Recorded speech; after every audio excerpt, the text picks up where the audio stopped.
Hey, Nancy Drew Clue Crew! My name is Michael Gray, and today I'm playing Nancy Drew, Last Train to Blue Moon Canyon. Welcome Senior to my latest Detective. case. Dear Hannah, here I am at the railroad station along with a handful of other detectives about to board a train bound for who knows where. The only person who knows where we're going is Lori Girard. That's the young woman who invited everyone.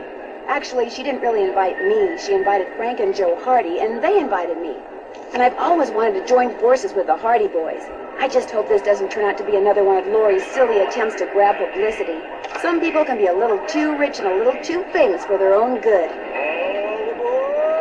Wish me luck. Love, Nancy. Well, people, now that our little orientation tour is over, let's get started. Okay, I, again, am Lori Girard, and the first thing I want to do is thank you all for coming. John Gray, I am so thrilled that you're taking time out from that TV show of yours to do some ghost hunting here with us. I mean, Ghost Chasers is like the best cable show ever. And Charleena Purcell, I cannot tell you how much I adore those romance novels you write. Your characters just seem so real.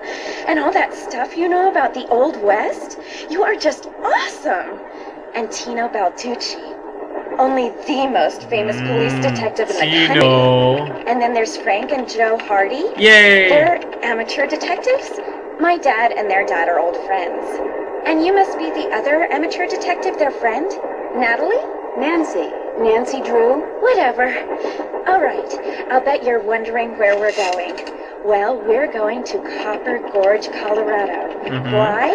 To solve the mystery of what happened to Jake Hurley, the man who originally owned this train. Because, see, one day in 1903, this train was found in a place called Blue Moon Canyon, which was out in the middle of the Nevada desert. Only the engineer was on board, and he was dead. As for Jake Hurley, he had disappeared from the face of the earth. Oh, and two more things. Before he disappeared, Jake was rumored to have found the richest gold mine in the world. And the train he owned, this train, his wife Camille died on it while they were going to the gold fields. It was rumored to be haunted. Oh no! Oh, she's gone. Oh my gosh. What in the world? Oh my. Hey, what's going on? People should never go tampering with things they don't understand. Oh, brother. It's okay. Everybody just stay calm. No need to panic. I'll get to the bottom of this. Nobody is panicking, Tino. Well, Nancy, you're up on all that social etiquette stuff. What are you supposed to do when your hostess vanishes into thin air? I'm not quite sure, actually. I Well, don't seem concerned. It's because I'm not. Lori Girard is a young woman whose only goal in life is to be famous. She craves attention and habitually uses her father's considerable wealth to get it. okay, so that's how the game starts, and this is Charleena Purcell. So you think her disappearing like that is just some kind of publicity stunt? Yeah. I just think she couldn't resist showing off in front of all of us minor celebrities. What was your name again? Nancy. Nancy Drew. You and I have actually met. Sort of. I called you not too long ago when I was at Shadow Ranch. You gave me some information about Dirk Valentine. Ah, Nancy Drew. You remember me? No. Aww. Well, in any case, here's a picture of Charleena Purcell from that game, which is Nancy Drew, Secret of Shadow Ranch.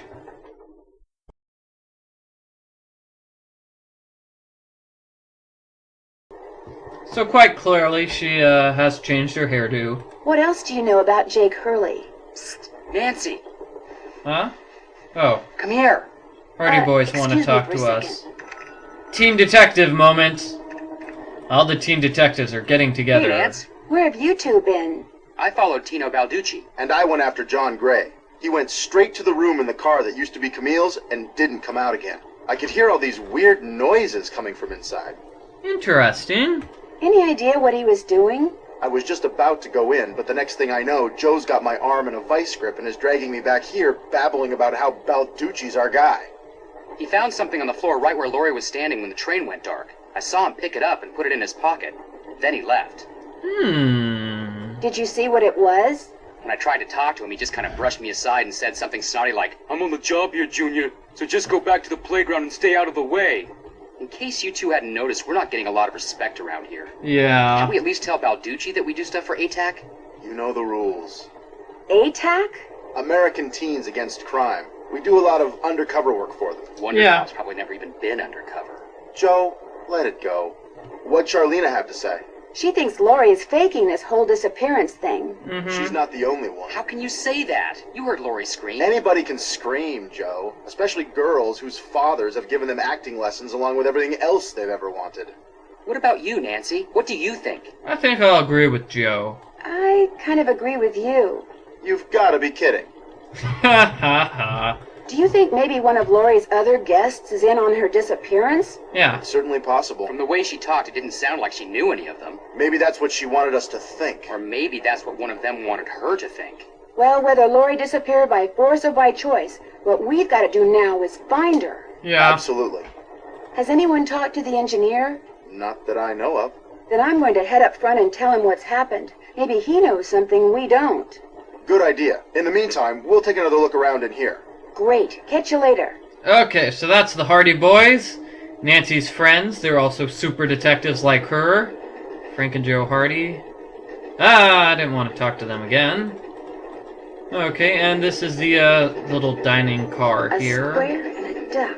Ooh, it's a square It and looks a like duck. This thing opens up. But how? I would have settled for just a duck.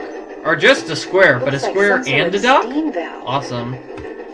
Okay, so this is steam valve. Do not open unless all pipes are connected. Basically, that's your hint that you're going to have to connect a bunch of pipes in this game. And this is the thing that leads to the engineer. What do you want? Hello, I'm one of the passengers, and I just thought you should know that Lori Girard has disappeared. So? I just thought you might want to call the police or something. Hey, all I know is I take orders from Miss Girard, okay? Right now my orders are to get this train to Copper Gorge non-stop. And until Miss Girard tells me otherwise, that's what I'm gonna do. Yeah, but But Lori she's may not not even be on the here. train anymore. Look, Miss Girard may not be a rocket scientist or anything, but even she knows better than to jump off a moving train. But Now, if you'll excuse me, I got me a train to run. Oh well. So the engineer isn't much of a help. Let's explore this room here. There's 3 things I think you can look at. We've got this. Sadie Crawford. Shoes that belong to Sadie Crawford. Large shoes, It huh? looks like there's something behind this painting, but I can't seem to move it. And this. Which, I'm not sure what that is. It's a salmon advertisement thingy, bobber. Let's talk to Yes. Charleena. Hey, Charleena. I hope I'm not disturbing you. You are, but I'm quite used to disturbances. You see, I'm writing my next book. I'm on a deadline, so until I write those 2 most wonderful of all 3-letter words, the end. Everywhere I go, my laptop goes, and every chance I get, I write. Okay, so let's ask her about Jake Hurley. What else do you know about Jake Hurley? You know, the man who originally owned this train? Wealthy, imaginative, adventurous, stubborn, egocentric, and most importantly, he was smitten at the age of 35 by a young French woman named Camille Boulet, who died about a year after they were married. Where was he from? East Coast, Philadelphia, I think. His parents were British aristocrats. Sometime in the 1870s, he decided to seek his fortune out west, so he had this train custom built so that he, and some years later his wife, could traverse the mountains and plains in relative comfort. Where did he meet Camille? Yeah. I don't know that. The circumstances surrounding her passing are a bit of a mystery, too. All anyone knows for sure is that years after Camille's death, he showed up in Denver with a pouch full of gold nuggets and semi-precious stones, which he used to purchase mining supplies. He refused to say how he'd come by them, which of course led to speculation that he had found a fantastically rich vein somewhere. Although to this day, its existence remains unsubstantiated, and its location quite unknown. Why do you think Lori invited you on this trip? Interesting. No doubt because I'm such an authority on life in the Old West, and because I'm so good at using old information to unearth new information. My knack for research is, well, it's a gift. Okay. I'll touch bases with you later. My publisher thanks you. Aw, we've got thanks from her publisher. Well, that's Charleena.